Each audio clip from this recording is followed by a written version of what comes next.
Okay, physical nature में जो हमने कल देखा था, they are hard and brittle, यानी सॉलिड्स, आयोनिक सॉलिड्स जो है वो हार्ड रहते हैं, लेकिन अगर आप उनको थोड़ा सा प्रेशर दोगे तो प्रेशर में वो पूरा पाउडर फॉर्म में आ जाता है, मतलब they are hard and brittle. Second है melting point and boiling point. तो इनकी melting points and boiling points दोनों ही बहुत हाई रहती है। फॉर एग्जांपल NaCl, अगर नमक को गैस पे रखोगे तो भी पिघलता नहीं है ना, बहुत टाइम लग जाता है और फिर भी वो सिर्फ हीट होता है, मेल्ट नहीं हो पाता। मतलब melting point and boiling point इनकी बहुत ज़्यादा हाई रहती है। क्यों? क्योंकि इनका बॉन्ड बहुत स्ट्रॉन्ग है। अगर आप किसी भी चीज़ को, सॉलिड को मेल्ट करना चाहते हो तो उसके दो आयंस के बीच का बॉन्ड ब्रेक करना, और इस बॉन्ड को ब्रेक करने के लिए आपको बहुत ज़्यादा हीट करना पड़ेगा, क्योंकि बॉन्ड कैसा है, स्ट्रॉन्ग है। ठीक है, बॉन्ड स्ट्रॉन्ग होने की वजह से इसकी melting point and boiling point बहुत हाई रहती है। थर्ड है सॉल्युबिलिटी। अगर आप सॉल्युबिलिटी चेक करो, जैसे NaCl है तो वाटर में डिज़ोल्व होता है या नहीं? पानी में जल्दी डिज़ोल्व हो जाता है। तो आयोनिक सॉलिड्स जो हैं वो वाटर में जल्दी डिज़ोल्व हो जाते हैं, they are soluble in water. Ionic solids are easily soluble in water.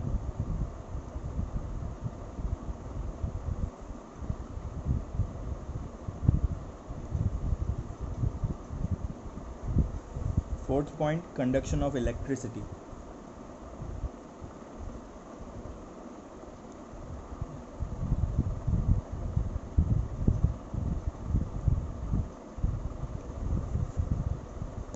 तो इलेक्ट्रिसिटी पास होगी सॉलिड में से। अगर आप नमक ले लो और नमक में ऐसे दो वायर्स लगा दो, क्या नमक में करंट आ जाएगा? जब वो सॉलिड स्टेट में होते हैं तो उनमें करंट पास नहीं होता। लेकिन अगर आप उसको मेल्ट कर दो, बहुत ज़्यादा हीट कर करके उसको पूरा पिघला दो, या तो फिर उसको पानी में डिज़ोल्व कर दो, तो फिर उनमें से करंट पास हो सकता है। ठीक है, so they are bad conductors कह सकते हो या इंसुलेटर्स कह सकते हो।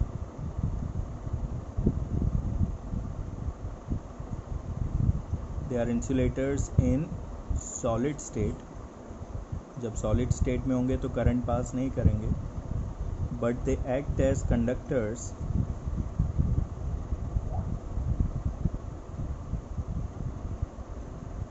इन मोल्टन स्टेट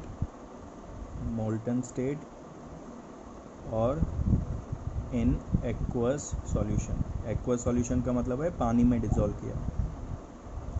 दोनों में फ़र्क समझ में आ रहा है? मोल्टन और एक्वस में, मोल्टन पिघलाना, मतलब उसमें सिर्फ आप पानी वानी कुछ नहीं डालोगे, NaCl लिया, हीट करते रहो जब तक पिघल नहीं जाता। और एक्वा सॉल्यूशन मतलब आपने एक चम्मच सॉल्ट लिया है, ग्लास ऑफ वाटर में डिज़ोल्व कर दिया, फिर उसमें से करंट पास हो पाएगा। अब ये करंट पास क्यों हो पाता है? पॉजिटिव आयंस और नेगेटिव आयंस की वजह से हो पाता है।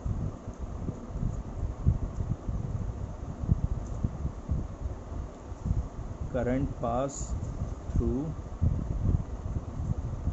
aqueous solution or in molten state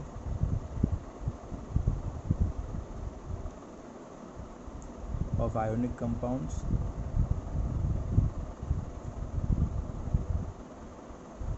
because of ions.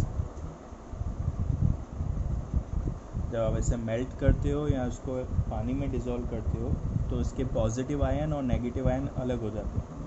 यही आयंस जो है वो आपको करंट पास करने में हेल्प करते हैं।